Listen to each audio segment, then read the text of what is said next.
Meus caros amigos, meus irmãos em Cristo Jesus, eu volto novamente hoje a falar com vocês. Quero ter uma conversa sobre o que está passando no mundo e o que é que Deus está fazendo e que Ele pode fazer para nos ajudar. Durante a semana eu falei sobre as dificuldades que estamos passando em nosso país e inclusive falamos aí sobre a fome que avassala os nossos moradores de rua e os pobres que moram aí especialmente em comunidades e até mesmo pessoas que estavam lá muito bem tiveram uma derrocada em sua vida e vieram realmente a quebrar, a falir. Estamos em um país passando por uma dificuldade muito grande. O que eu vejo diante de mim é a seguinte situação. Nós vivemos no Brasil e, embora nós possamos de alguma forma depender dos países lá fora, quando eu votei para presidente da República, para deputado, para senadores, para governador do estado, para deputado estadual, eu fiz para governarem o Brasil.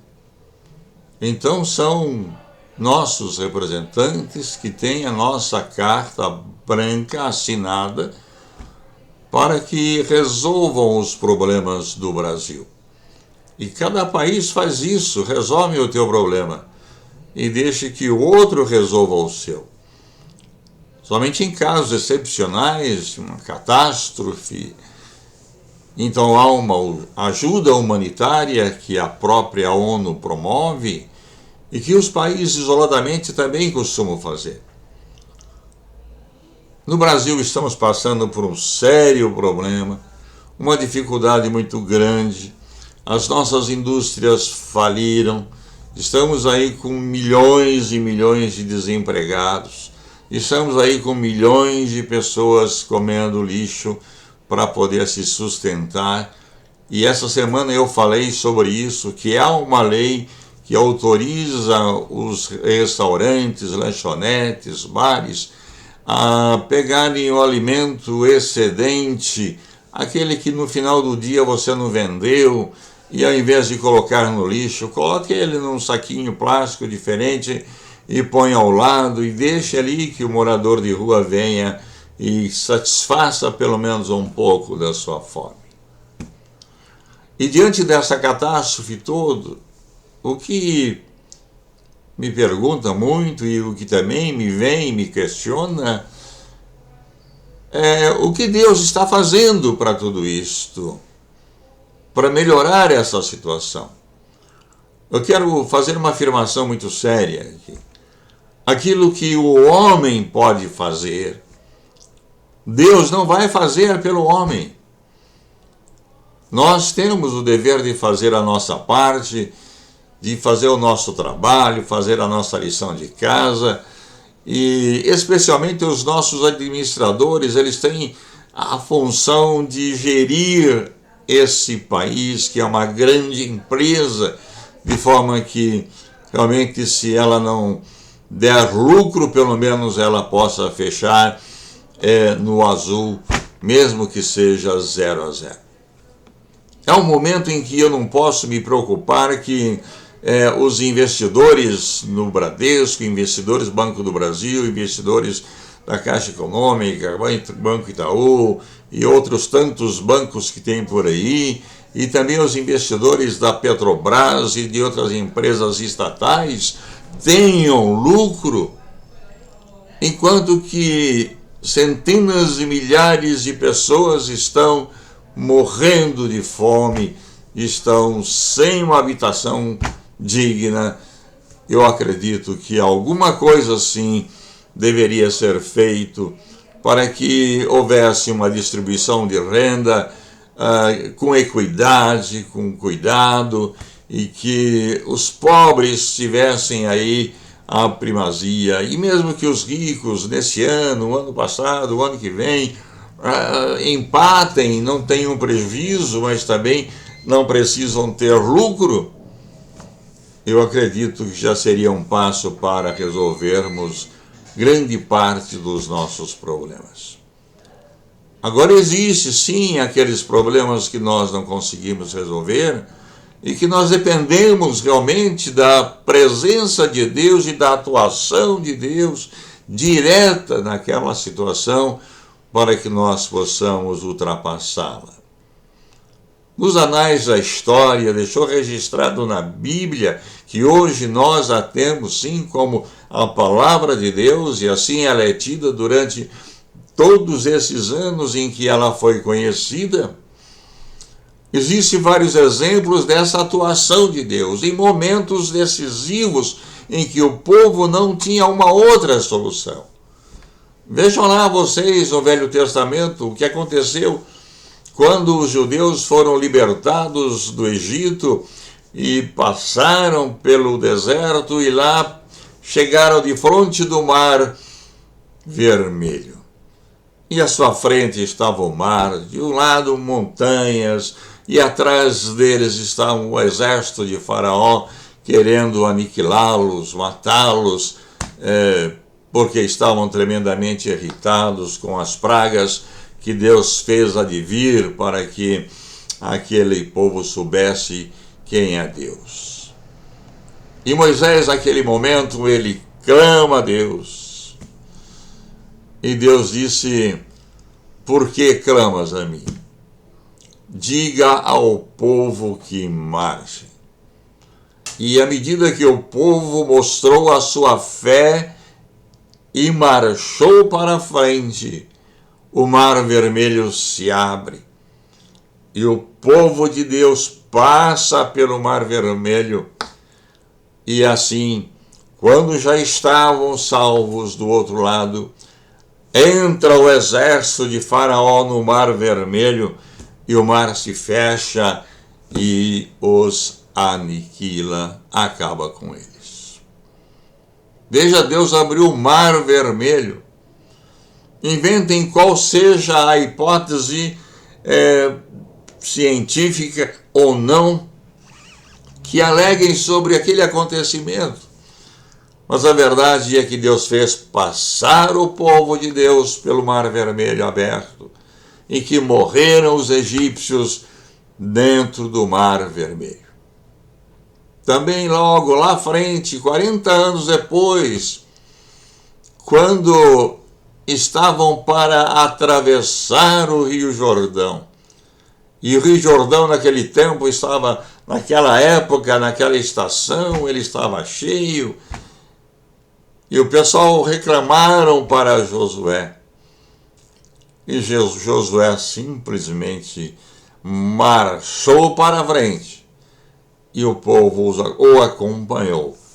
E atravessaram para a Canaã, que é a terra prometida por eles. Mas não só isto. Lá mesmo em Canaã, em uma certa feita, o exército havia cercado Jerusalém, havia cercado o povo de Deus, e Deus manda apenas um anjo em uma noite, e ele cuida 185 mil soldados. Então veja vocês, Deus está salvando o seu povo, e o poder dele é tão grande que ele não precisa de muito. E a Bíblia nos fala que nós temos um anjo do Senhor que acampa ao nosso lado. E não é um anjo qualquer. É um anjo que tem o poder de matar 185 mil pessoas. Se os nossos inimigos vierem contra nós, ali está o anjo para nos defender. E se Deus quiser que nós sejamos salvos, Ele vai dar ordem a esse anjo para que atue. E se Ele não quiser que nós... E se Ele quiser que nós morramos, é porque Ele está nos esperando no céu para uma festa. Quer morramos, quer vivamos, nós seremos vencedores. Podem estar certos disso. E aí, nós chegando lá no Novo Testamento, nós vamos encontrar lá uma história, mas super interessante e que foi verdade. Jesus estava lá do lado dos Gerazenos, Gadarenos, e estava falando lá com a multidão, e caiu a tarde, entrou a noite, e ele então, enquanto despedia-se da multidão, pediu aos discípulos: olha, peguem um barco e vão à frente, que eu irei atrás. Eu imagino que os discípulos de Jesus ficaram assim, mais ou menos perplexos, porque não haviam ali barcos, pelo menos eu não vejo notícia na Bíblia disso. E esse barco, que era o barco com que Jesus foi para lá, ele estaria voltando. Mas os discípulos obedeceram à voz de Cristo e partiram mar adentro. E quando chegaram lá no mar da Galileia, eu estive lá, aí lá houve uma tempestade, houve ondas bravias, e o barco parecia que ia se afundar. E de repente eles viram um vulto na noite, na escuridão. E alguns deles disseram: olha, é um fantasma que está ali. Mas Jesus disse: não temais, sou eu que estou aqui. E Pedro, talvez ainda com um pouco de dúvida, pergunta: mas se tu és o Cristo, manda-me que eu vá até o Senhor, porque eu quero andar sobre as águas. E Jesus disse: Pedro, vem. E Pedro foi, pôs o pé na água e andou sobre as águas, sobre a água. Mas no momento em que ele tirou os olhos de Jesus e olhou para baixo e vendo aquele turbilhão, ele teve medo. E ele começou a afundar-se. E quando começou a afundar-se, ele pede: socorro, Senhor. Jesus estende a mão e fala: aqui estou eu, para te salvar. Então, meus amigos, eu quero dizer a vocês o seguinte: que se para a solução dos problemas que nós temos, nós não temos a condição humana de resolver, nós podemos pedir sim a intervenção divina. E se Deus não abrir o mar, vocês podem estar certos que Ele nos fará andar sobre as águas. Mas nós jamais nos submergiremos. Alguns que questionam porque Deus protege uns e não protege outros, especialmente aqueles que são escolhidos por Ele. E normalmente isso tem acontecido e muito com crentes, com cristãos evangélicos. Nós temos uma notícia de algum tempo atrás que um missionário foi para as matas aí do Brasil e foi evangelizar uma tribo indígena, e aquela tribo não falava o português, e ele chegando lá na tribo, ele estava pregando de Jesus que curava mordidas de escorpião, mordidas de cobra, ataques dos animais, e que podíamos confiar no nosso Deus. E aquele missionário teve uma triste decepção. A filha dele recebeu uma mordida de cobra e ela morreu. E ali tiveram que fazer o sepultamento dela ali na selva. E na selva, quando ele ali estava sepultando aquela filha, ele disse: o Senhor me deu, o Senhor atirou, louvado o nome do Senhor.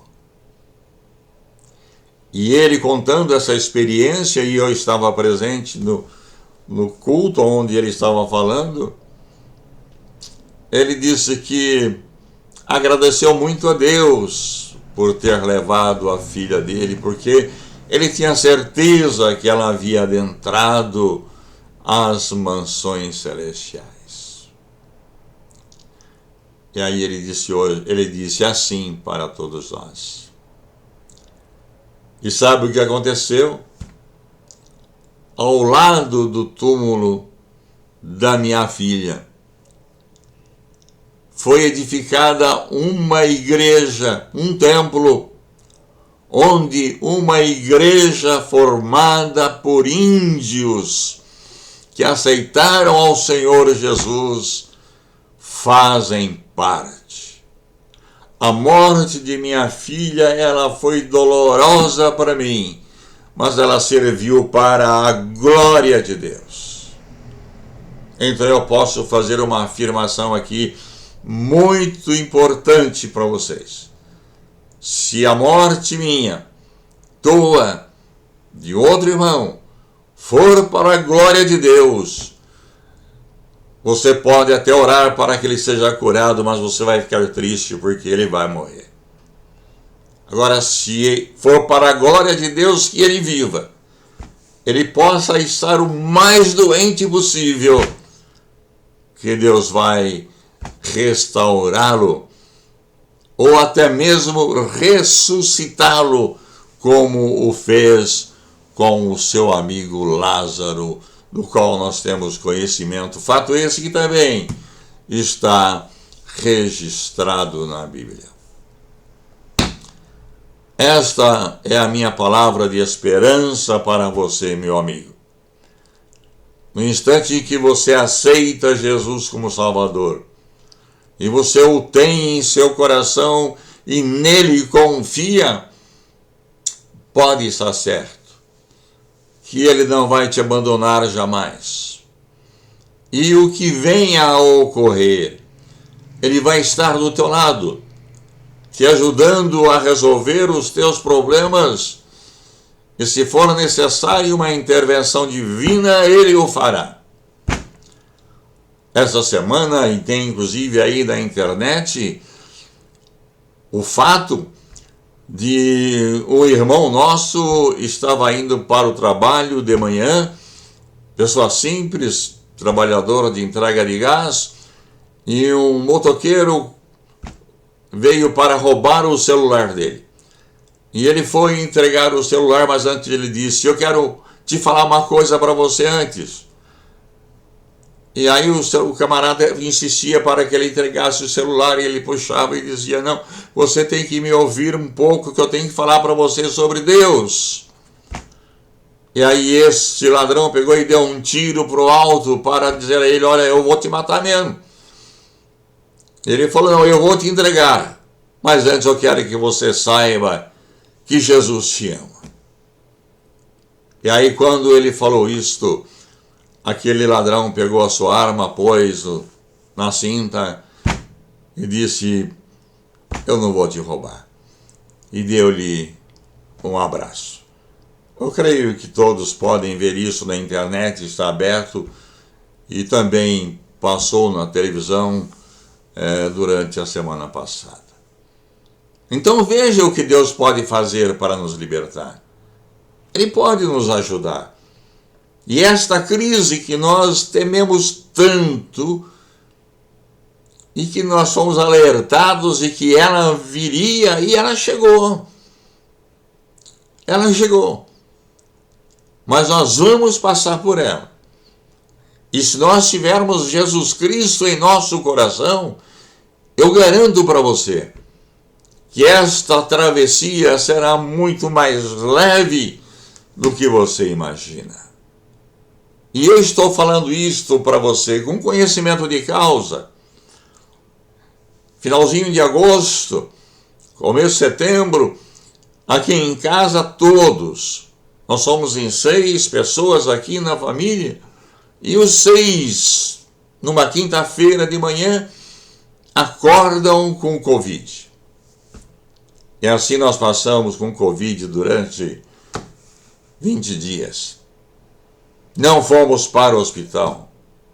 Não precisamos fazer intubação nenhuma. Tomamos os remédios que os médicos receitaram aí, e passado o período nós fizemos novos exames e pronto, acabou. A Covid foi embora. Aguardamos mais uma semana para poder estar em contato com as pessoas e pronto, liquidou, terminou, passamos por ela. Vencemos a Covid. Estamos imunizados contra ela. Ela pode voltar de novo? Sei lá, Deus sabe, pode voltar. Mas da mesma forma que Deus nos curou a primeira vez, Ele vai nos curar a segunda vez, se isto for para a sua honra e para a sua glória. Então eu quero dizer a vocês, arrependam-se dos seus pecados. Acertem a vida de vocês com Deus. E aceite o convite de Jesus Cristo quando Ele fala: vinde a mim. Vinde a mim, todos vós que estáis cansados e sobrecarregados. Tomai sobre vós o meu jugo, o meu fardo, porque é leve, eu vou ajudar você a carregar. Mas eu quero que você me tenha em seu coração. Eu não forçarei a barra, mas eu quero que você livremente me permita entrar na sua vida e fazer morada no seu coração. Meus amigos, desejo que Deus os abençoe muito. Que a graça de nosso Senhor Jesus Cristo esteja com você e a sua família nesse instante. E que lhe dê muita vida e saúde. E seja quais forem os problemas que o atacarem, lembre-se que nós temos um Deus no céu que nos conhece muito antes de termos nascido. E Ele pode nos ajudar se nós entregarmos a Ele o nosso destino. Deus te abençoe e até uma próxima vez, querendo o nosso Deus.